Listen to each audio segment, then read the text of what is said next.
Inahasa si Dina. Pumayag naman ang mag-amang Hamor at Shechem. Hindi na sila nag-aksaya ng panahon sapagkat napakalaki ng pag-ibig ni Shechem kay Dina.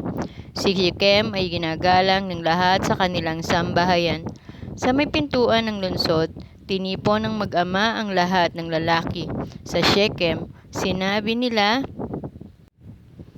"Napakabuting makisama ng mga dayuhang dumating dito sa atin. Dito na natin sila patirahin. Maluwang din lamang ang ating lupain. Pakasalan natin ang kanilang mga dalaga at sila ay gayon din. Ngunit mangyayari lamang ito kung ang ating mga kalalakihan ay patutuli na tulad nila. Sa gayon ang kanilang ari-arian, mga arawan at bakahan ay mapapasa atin.